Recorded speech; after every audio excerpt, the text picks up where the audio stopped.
Olá pessoal, bem-vindo de volta ao curso de Sistemas Térmicos. Então, dando continuidade ao curso, né? Até a aula passada a gente estava discutindo sobre ciclos, né, de refrigeração, sendo que no último grupo de aulas foi relacionado com a parte de criogenia, né, liquefação de gases. Agora vamos entrar um pouco na discussão em relação a propriedades, características de ar úmido, né? Então a gente vai fazer uma discussão sobre a parte de psicometria.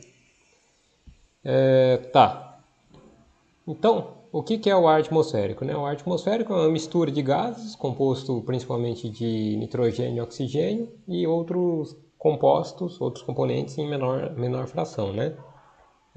Nitrogênio na ordem de 78%, oxigênio na ordem de 21%, em volume, né? E o restante distribuído aí dentro do que sobrou, né? Então, ele também pode ter concentração de particulado sólido, né? Dependendo, principalmente relacionado com a parte de poluição, né? Ou poeira. E ele tem variação de concentração da condição de solo até aproximadamente 6.600 metros de altitude, a partir do qual é basicamente ar seco, né? Então a umidade é bem baixa e assim como a concentração de particulado também é bem baixa, né? A ASHRAE define algumas propriedades, algumas características do ar na atmosfera padrão dos Estados Unidos. Então a pressão atmosférica é de 1 atm, né, 101.325 kPa, temperatura de 18 graus Celsius, e a variação da temperatura para a condição de atmosfera padrão norte-americana de 18 menos 0,0065 vezes a altitude, né, a altitude aqui em metros. Isso daí varia aproximadamente até a altitude de 11.000 metros, a partir da qual é tratado como sendo isotérmico, né? O ar, ele trabalha com uma pressão muito superior à pressão crítica dos componentes, né?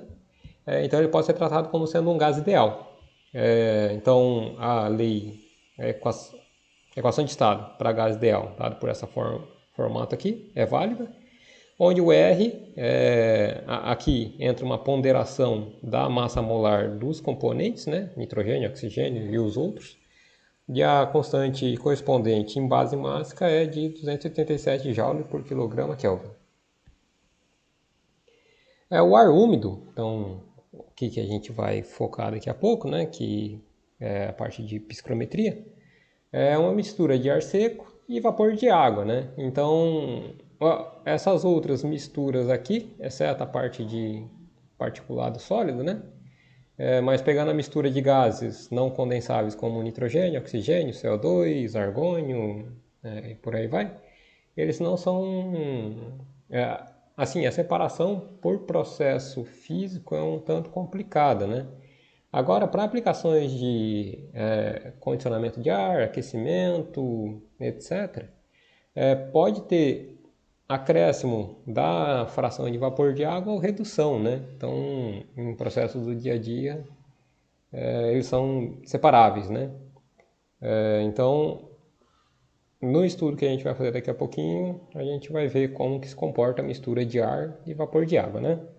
Conforme comentado já no slide anterior, né? Então, o ar seco pode ser tratado como sendo um gás ideal, né?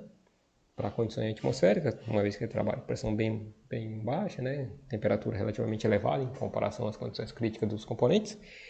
E água, né? Vapor de água. A pressão parcial da água também vai ser bem baixa, né? Porque a concentração, mesmo pegando em condições saturadas, né? A concentração de água é relativamente baixa, né? Então a pressão parcial é bem baixa, então também pode ser tratado como sendo um gás ideal, né? A massa molar da água é 18 kg por kmol, então resulta numa constante de gases de 0,462 kJ por kg Kelvin, né? Enquanto que do ar seco 0,287. Aí o ar úmido é mistura de ar seco com vapor de água na proporção de 0 até a condição de saturação, né? E o que é a condição de saturação? Né? A condição em que ar úmido coexiste em equilíbrio neutro com água condensada, separados por uma superfície plana. Então pensa num reservatório bem grande, fechado, por exemplo, onde aqui a gente tem água e aqui a gente tem ar mais vapor. Na condição de equilíbrio térmico, né, supondo que não tem mais transferência de massa nem de líquido para vapor, nem de vapor para líquido, né, a uma dada pressão e temperatura,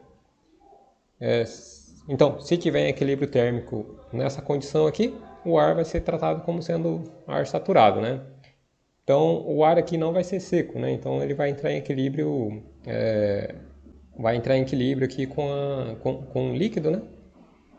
E tá, bom, isso aí. O porquê a superfície plana, né? Porque se a gente pegar dentro de um tubo, por exemplo, aí pode ter a formação de menisco. Aí isso daqui dá uma diferença de pressão daqui para cá, né? Entre a fase líquida e a fase vapor. Pegando a superfície plana, o salto de pressão ao longo da interface é desprezível, né? Então, por isso que fala da superfície plana, né? Então, aqui acaba sendo a mesma pressão aqui e a pressão aqui, né? Considerando uma região infinitesimal aqui ao redor da interface. Então, isso daqui é o que a gente já tinha discutido, né? Então, o ar úmido é dado pela mistura de um ar seco com vapor de água, de modo uniforme, né? Distribuição uniforme das fases. E o ar saturado é a condição em que, supondo um recipiente aqui sem transferência de calor com o ambiente, então Q ponto igual a zero, aqui teria ar mais vapor de água e aqui água líquida, né? Ambos na mesma temperatura e mesma pressão. Então, depois que isso aqui entrou em equilíbrio térmico, né? As duas fases, o ar aqui vai estar na condição saturada, né? Então ele vai estar com o máximo de vapor possível para essa pressão e temperatura, né? Aí tem algumas características em relação à concentração de água no ar, né? Bom, vamos falar da primeira, né? Então é a razão de umidade, ou umidade absoluta em base mássica. Aqui no curso a gente vai utilizar a letra W maiúsculo, que é dado como sendo a massa de água sobre a massa de ar seco. Então, massa de vapor sobre massa de ar seco. Então vamos utilizar MW. Vamos utilizar MW para massa de vapor de água e MA para massa de ar seco, né? Isso aqui vai voltar bastante ao longo do curso. A partir disso a gente consegue fazer outras definições, como sendo o grau de saturação, que é definido como sendo a umidade absoluta da condição que a gente está avaliando sobre a umidade absoluta na condição de saturação, o Szinho de saturação, né? E também a gente consegue definir a umidade relativa. A umidade relativa, vamos utilizar o símbolo φ, que corresponde à fração molar de água na mistura sobre a fração molar de água na mistura saturada, né? Então, só colocando a definição aí, então, umidade relativa, né? Então, a umidade absoluta é em base mássica, a umidade relativa em base molar, né? Tá. Aí a gente consegue relacionar os dois a partir da definição das pressões parciais. Então, lembrando do conceito de pressões parciais. Então, a pressão total vai ser dada pela pressão parcial do ar seco e a pressão parcial do vapor de água, né? Aí, como pode ser modelado como sendo gás ideal e o volume ocupado pelos dois é o mesmo, né? E a pressão também. Então, a gente fica com massa de ar, R do ar, temperatura, e a pressão do vapor de água, volume total, M da água, né? R da água, T. Aí, daqui a gente consegue reescrever essas duas equações aqui com base no número de mols. Então, só voltando na definição original, né? Isso aqui acaba sendo Na, a constante universal dos gases, 8314 joule por quilograma Kelvin. Temperatura, que é igual a NWRT. Então aqui é esse termo aqui, só lembrando, né, lá de termodinâmica. Então RA igual a R por MA, né? Aqui massa molar da mistura de gases que compõem o ar atmosférico, né? Aqui seria a constante universal dos gases dividido pela massa molar da água, né? 18 alguma coisa. Então, aí só voltando para a base molar, a gente chega nisso aqui. Aí o que é o XW, né? Então, o XW é a fração molar de água na mistura. Então, a gente vai ter NW por NA mais NW. Aí, substituindo a partir desses caras aqui, né? Então só substituindo a gente chega nisso daqui, né? Isolando para NA e NW. Aí daqui a gente simplifica isso daqui, então fica PW sobre pressão total, né? Ou a gente fica com PA por PW. Aí se a gente olhar para cá, a gente consegue tirar uma relação de PA por PW, né? Então, utilizando essas duas expressões aqui, nesse trecho aqui das equações, né? Aí vai aparecer um MA por MW, e o que é o MA por MW? É 1 sobre o Wzão, né? Que a gente chegou aqui. Quer dizer, não é bem aquilo lá, né? Mas depois a gente vai aparecer o termo de saturação, né? Tá, então só fazendo essa substituição aí, então a gente chegou nessa expressão aqui, né? Aí na condição de saturação, então o procedimento vai ser o mesmo, né? Então XWS, para a gente chegar lá na umidade relativa. Então, o que a gente vai ter? Então a gente vai ter 1 sobre 1 mais... esse termo aqui não muda, né? Devido à saturação, porque depende basicamente da massa de gases, né? Então aqui fica WS, MA por MWS, RA por RW. Então o φ a gente fica com XW por XWS. Aí só substituindo isso daí, então isso aqui vai passar multiplicando. Aí só lembrando aqui a definição, né? Então umidade absoluta ou razão de umidade, Wzão é igual a MW por MA, né? Aí se a gente olhar aqui na nossa definição, aqui apareceu 1 sobre WS e 1 sobre W. Aí a gente consegue simplificar um pouco essas expressões aí. Aí chegamos nesse ponto, agora é só lembrar a definição do que é o RA, né? Então RA, constante universal dos gases dividido pela massa molar de ar.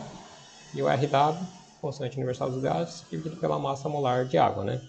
Fazendo RA por RW, então a gente vai ficar com massa molar de água sobre massa molar de ar. Aí a massa molar de ar seco é 28,966 kg por kmol e a massa molar de água 18,016. Aí isso daqui dá 0,622. Desculpa o barulho aí, tá tendo obra aqui perto de casa o tempo todo. Então só substituindo isso daqui nessa expressão aqui, aí se a gente olhar esse termo aqui, a gente já lembra que é o grau de saturação, né? Que a gente tinha definido anteriormente, que é o μ, esse cara aqui. Então W por WS, né? Então, só reescrevendo a equação, né? Umidade relativa é igual a μ WS mais 0,622 sobre W mais 0,622. Então, a gente consegue relacionar, né, a umidade relativa com a umidade absoluta. Então, a umidade absoluta é quilograma de água por quilograma de ar seco. A umidade relativa é o quão próximo está da saturação, né? Aí, para o ar úmido, a gente tem 3 propriedades termodinâmicas que são bem úteis para a aplicação de engenharia, né? Então, a gente tem a temperatura de bulbo seco, referido na literatura como TBS, que é a temperatura medida diretamente a partir de sensores, né? Então, sei lá, coloca um termopar em contato com o ar, sem efeito de radiação, condução, coisa assim. A temperatura do fluido que ele estiver pegando, a temperatura do ar, vai ser a temperatura de bulbo seco, né? Referido também como sendo temperatura verdadeira. Que é o T, né? Que aparece aqui nas relações, né? Então, o T que aparece aqui é a temperatura de bulbo seco. Aí a gente também tem a temperatura de orvalho, o termo em inglês é dew point, vamos chamar aqui ao longo do texto como sendo TD, isso aqui vai ser o próprio T, né? Ou TBS, se preferir. Tá, aí, assim, matematicamente, a definição dela é a temperatura para uma mesma pressão na qual o fluido esteja saturado para aquela concentração, para aquela umidade absoluta, né? Então, a partir da igualdade, assim, qual que é a temperatura para uma dada pressão e concentração que a mistura vai estar saturada, né? A gente também, então, isso aqui é a definição mais clássica, né? A mais básica. Mas a gente também pode pensar no seguinte sentido. Então vamos pensar que a gente tem uma mistura aqui de ar mais vapor, a uma dada pressão e temperatura e concentração. Então, a gente precisa de 3 propriedades para fazer a definição do estado termodinâmico, né? Do mesmo modo que quando a gente estava avaliando misturas binárias. Então tá, então a gente tem a pressão, temperatura e umidade absoluta aqui. Aí, supondo que ao longo do tempo a gente tem uma redução da temperatura, né? Então partiu aqui da temperatura de trabalho, aí vai tendo redução da temperatura. No ponto, na temperatura, assim, considerando que o resfriamento ele é bem lento, né? De modo que a temperatura aqui dentro fica uniforme, né? Então não tem gradiente de temperatura ao longo do volume. No ponto em que começa a ter a formação, a condensação de vapor, a temperatura que ocorre a condensação de vapor é a temperatura de orvalho. Então, aqui é o início de condensação. Aí o nome temperatura de orvalho é porque no caso do orvalho, né, supondo superfície exposta ao ar, à atmosfera, né, durante a noite. Então você tem a superfície, supondo um gramadinho lá. Aí tem a atmosfera, né, que vai estar com uma temperatura T ampla, só que ele vai estar transferindo calor por radiação para o espaço, né? Então o espaço em aspectos de transferência de calor por radiação vai estar bem mais frio do que a temperatura ambiente. Então a tendência é que a grama fica mais fria do que a temperatura ambiente, né? Por isso que tem a formação aquela condensação que é a formação de orvalho, né? Então quando começa a ter a condensação aqui, tem a formação de orvalho, né? Por isso do nome aí, temperatura de orvalho. Então, na terminologia em português é daí que vem, né? Então a ideia é mais ou menos essa, né? Então aqui acho que desse modo aqui acho que fica um pouco mais fácil de entender do que por aqui, né? Depois a gente vai voltar quando a gente vai falando do diagrama psicrométrico, né? Então a gente vai ver que essa definição aqui tá ok, né? Mas pelo menos fisicamente isso aqui fica um pouquinho mais fácil de entender. Então só colocando aqui por extenso, né? Então ou isso daqui, né? Ou alternativamente, então só colocando por extenso, é isso daí. Então a gente viu a temperatura de bulbo seco, que é a temperatura medida diretamente a partir de sensores, né? Temperatura de orvalho e também tem a temperatura de bulbo úmido. É normal no jargão tratar como sendo TBU, aqui no curso a gente vai chamar ou TBU ou T asterisco, pelo menos aqui na avaliação de parte de psicrometria, né? Também pode ser referido como sendo a temperatura de saturação adiabática, então pode ser também referido como sendo temperatura de saturação adiabática ou temperatura do ar que se torna saturado em contato com a água adiabaticamente. Então, antes de passar para a parte física, né, do que é a temperatura de bulbo úmido, então só fazer a definição da entalpia da mistura, né? Então, a entalpia da mistura. Então, a gente vai ter a entalpia da mistura, que vai ser a entalpia do ar mais a entalpia da água, MAHA mais MWHW. Aí aqui a gente pode dividir tudo pela vazão máxima de ar, né? Porque daqui a pouco a gente vai ver alguns processos, né? Aí nos processos, por exemplo, num processo de refrigeração do ar, supondo que aqui a gente tem um trocador de calor, então aqui a gente vai ter uma vazão de ar mais uma vazão de vapor de água. Aí se a temperatura da superfície aqui for menor do que a temperatura de orvalho, o que vai ocorrer? Vai começar a ter condensação, né? Então parte da água vai vir para cá, né? Só que a vazão de ar vai continuar a mesma aqui para cá, né? Então é interessante definir tudo como base em vazão de ar, né? Então aqui vai ter um MW', né, que vai ser menor do que o MW. Então, dividindo tudo por massa de ar seco, né, então a gente fica com H como sendo a entalpia por MA, que vai ser igual a HA mais MW, MA, HW. Isso aqui o que é? Umidade absoluta, né? Então, HA mais W, HW. Isso aqui pode pegar direto de tabela termodinâmica de vapor de água, por exemplo, né? Considerando a pressão parcial e a temperatura de trabalho, né? Então vamos entrar aqui no item 7.3, temperatura de bulbo úmido, né? Então ela fica um pouquinho mais elaborada, né, a definição. Então vamos considerar que a gente tem um canal bem longo, né?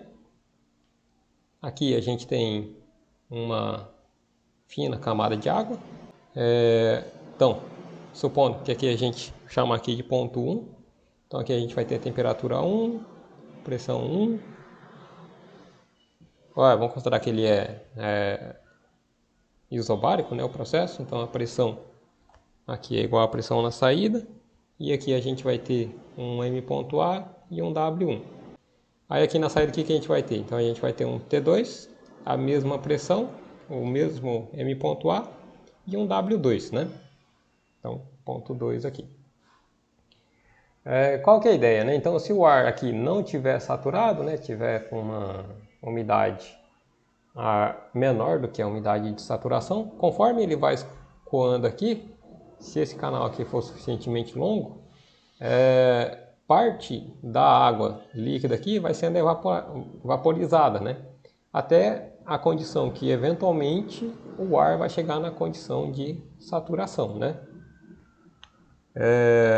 Só que para fazer a vaporização é necessário ter algum input de energia, né? Porque conforme vocês lembram lá do curso de termodinâmica, o calor latente da substância das substâncias é uma grandeza finita, né? Então, inclusive para a água é um valor bem alto, né? Então, para fazer essa vaporização, precisa ter algum tipo de energia, né? De onde vem a energia? Vem da energia de calor sensível do ar, né? Então, para fazer essa vaporização, parte da energia é removida do ar, então ele tem uma redução de temperatura, né? Até a condição em que ele fica saturado. Então, considerando que a transferência de calor aqui é igual a zero, né? Tanto para o ambiente quanto do ambiente para cá. Então, por isso que chama de temperatura de saturação adiabática, né? Porque não tem transferência de calor adiabático. Aí, se a gente definir um volume de controle aqui, a gente consegue até fazer alguns tipos de análises, né? Então, definindo um volume de controle aqui, tomando o canal.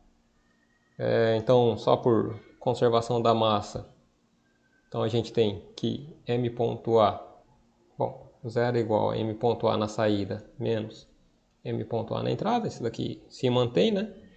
Agora, então, isso aqui é continuidade para o ar, né? A continuidade para a água, o que a gente vai ter, né? Então aqui a gente vai ter a vazão de água de entrada, então só lembrando a definição, né? W é igual a MW por MA. Aí pode colocar em termos de taxa aqui também, né? O que vai ser o MW aqui na entrada, né? Então vai ser MAW1, então como está entrando é negativo, né? Então M.AW1. Na saída aqui, M.AWS2, como está saindo é positivo. Aí conforme tem evaporação, né, para isso daqui ficar em regime permanente, tem que ter uma adição de água aqui para manter a quantidade de água, né? Senão seria um processo em regime transiente. Então aqui a gente vai ter um M.L. Aí vamos considerar que essa água que está sendo injetada aqui tem a temperatura T2 também, né? Então, supondo que tem um sistema de controle aqui que controla a temperatura que está sendo injetada, né? Considerando que é T2. Então aqui também está entrando, então M.L é a temperatura T2. Aí daqui a gente consegue tirar uma relação para M.L, né? Então isso aqui é a continuidade para o lado da água. M.L igual a M.A WS2 menos W1. Então, temperatura de saturação no estado, temperatura a umidade absoluta de saturação para essa condição e a umidade de entrada, né? Aí, aplicando a primeira lei para o volume de controle, então Q ponto menos W ponto, só colocando ela aqui por extenso. Então, é adiabático, né? Não tem transferência de calor, também tem realização de trabalho, considerando aqui em regime permanente, variação de energia cinética potencial desprezíveis, né? Então, a gente fica basicamente com os termos de entalpia, né? Então, a gente fica com zero, que é igual na entrada aqui vai ser negativo, né? Então, menos M.A H A1 menos m.aw1 hw1, então entalpia aqui na entrada, né? Aí vai ter qual entrada mais? A entrada do líquido aqui também, então menos m.l hl, e no termo de saída, né? Então aqui só entra líquido, né? Na verdade, só entra líquido aqui. Aí na saída, então a gente vai ter termos parecidos com esse aqui, só que é positivo, né? Porque está saindo. Então a gente vai ficar com m.a HA2 mais m.a WS2 HW2. Aí a gente já tem o m.l aqui, né? Então a gente pode substituir aqui e a gente consegue chegar numa expressão mais simplificada. Então só rearranjando aí, a gente vai ver que aparece o MA para todos os termos. Então a gente fica com...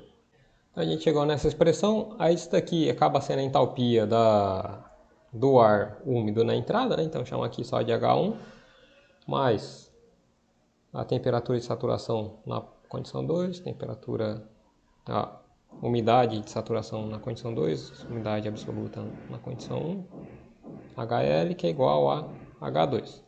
Então, a partir daqui, a gente consegue tirar a temperatura, né? Então, sabendo a concentração e sabendo a temperatura, a gente chega na entalpia, né? Aí reparem que a entalpia no ponto 2 depende basicamente de propriedades termodinâmicas do estado 1. Então, se isso daqui é tudo propriedade termodinâmica, então isso daqui também é uma propriedade termodinâmica, né? Então, por isso que a gente pode tratar a temperatura de bulbo úmido como sendo uma propriedade termodinâmica da mistura, né? Então, ela depende basicamente da concentração da entrada e da entalpia da entrada, né? Então, aqui entra pressão e temperatura. Então, a partir disso daqui, a gente consegue tirar a temperatura de bulbo úmido, né? Então, a temperatura no ponto 2. Aí de onde vem esses nomes, né? TBS, TBU? É que aí tem um capítulo 9, se não me engano, do livro, que trata dos processos para fazer determinação de umidade. Antigamente, como é que era feito, né? Antigamente, então, tinha dois termômetros. Daqui a pouco a gente vai ver o que é o TBU, TBS. Então, tinha um termômetro normal e tinha um termômetro também normal. Só que esse outro termômetro, ele vinha com uma estopa ou um tecido aqui umedecido, né? Então encharcado com água. Aí esses dois aqui eram montados no mesmo suporte. Aí ele era agitado em contato com o ar, né? Isso daqui pegava a temperatura direto do ar, né? Então TBS. Aí esse daqui, devido à vaporização, se o ar estivesse seco, né? Se o ar não estivesse saturado, devido à vaporização, a tendência é que ele fosse mais resfriado, né? Igual quando a gente pega e utiliza um tecido molhado, né? Sei lá, uma camiseta molhada, por exemplo. Aí se tiver vaporização, a gente sente que ela fica mais fria, né? Então isso daí seria a temperatura do bulbo úmido, né? Por quê? Porque o bulbo aqui está úmido e o bulbo aqui está seco. Então, a partir desses dois parâmetros aqui, é possível fazer a determinação da umidade absoluta, relativa, etc. Né? Quando a gente chegar nas cartas psicrométricas, a gente vai ver isso daí. Então, assim, já foram algumas definições. Aí na próxima aula a gente vê mais algumas coisas em relação ao ar úmido. Utilização de tabelas e definição com base em gás ideal e outras coisas, né? Então, até a próxima aula.